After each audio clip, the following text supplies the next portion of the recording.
தாவேக MLA பேரம் விவகாரம் தொடர்பாக 3 பேர் நீதிமன்றத்தில் ஆஜர்படுத்தப்பட்டிருக்கிறார்கள். விவரங்களோடு இணைகிறார் நமது செய்தியாளர் சாலமன். வணக்கம் சாலமன், இது தொடர்பான முழு விவரங்கள். தமிழக வெற்றி கழகத்தோட ஊத்தங்கரை தொகுதி எம்எல்ஏவான இளையராஜா என்பவர் சென்னை காவல் ஆணையரிடம் அளித்த புகார்ல தன்னிடம் IDPS என்ற கருத்து கணிப்பு நிறுவனத்தை நடத்தி வரக்கூடிய திருநாவுக்கரசு என்பவர் அணுகி தன்னிடம் பேரம் பேசியதாக ஒரு புகார் ஒன்றை அளித்திருந்தார். குறிப்பாக 35 கோடி ரூபாய் வரை தனக்கு தருவதாக கூறி அவர் பேரம் பேசியதாக ஒரு தகவலை புகார்ல குறிப்பிட்டிருந்தார்.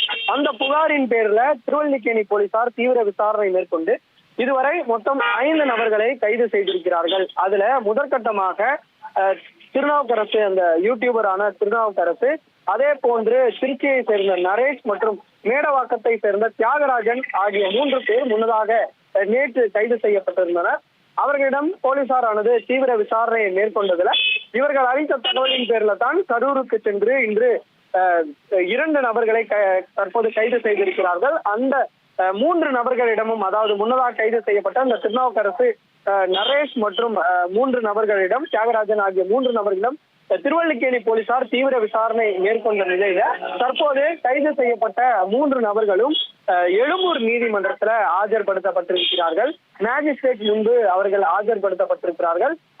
தற்போது மேஜிஸ்ட்ரேட் அவர்களிடம் விசாரணை மேற்கொண்டு வந்த நிலையில தற்போது இன்னும் சிறிது நேரத்துல அவர்களுக்கு நீதிமன்ற காவலானது வழங்கப்படும் என எதிர்பார்க்கப்படுகிறது. இதற்கிடையே சென்னை நுங்கம்பாக்கத்தை சேர்ந்த இன்ஸ்பெக்டர் மற்றும் ஏசி ஆகியோரும் அந்த கரூருக்கு சென்று 2 நபர்கள், அதாவது அதிபன் ரமேஷ் மற்றும் கார்த்திக் ஆகிய 2 நபர்களும் அங்கு கைது செய்யப்பட்டிருக்கிறதால அவர்களுக்கு கரூருக்கு சென்று அவர்களிடமும் இந்த விசாரணையானது நிகழ்த்தப்பட்டு வருகிறது. மொத்தம் 10க்கும் மேற்பட்ட எம்எல்ஏக்களிடம் ஒரு எம்எல்ஏக்கு 35 கோடி என பேரம் பேசியிருக்கக்கூடிய நிலையில வேறு யாருக்கெல்லாம் இவர்கள் இது போன்ற எம்எல்ஏக்களிடம் பேரம் பேசினார்கள் உள்ளிட்ட தகவல்களை சேகரிப்பதற்காக ஏசி மற்றும் இன்ஸ்பெக்டர் ஆகியோர் சம்பந்தப்பட்ட அந்த கரூருக்கே சென்று விசாரணை மேற்கொண்டு வருகிறது. இதுல செந்தில் பாலாஜி, அதாவது முன்னாள் திமுக அமைச்சர் செந்தில் பாலாஜி மற்றும் அவரது தம்பி சகோதரர் ஆகிய அசோக் குமார் ஆகிய இருவரும் தூண்டுதலின் பேரிலேயே இந்த மாதிரியான பேரம் நடைபெற்றிருப்பதாக காவல்துறை தரப்பிலேயே தெரிவிக்கப்பட்டிருக்கக்கூடிய நிலையில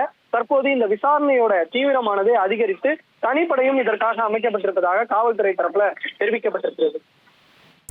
விவரங்களுக்கு நன்றி சாலமன். 1,31,00,000 மனங்களை வென்ற தந்தை டிவி யூடியூப் சேனல். தவிர்க்க முடியாத தம்ப்நெயில், கலக்கலான கான்டென்ட்ஸ். நீங்களும் இந்த குடும்பத்தில் இணைய இப்பவே சப்ஸ்கிரைப் பண்ணுங்க.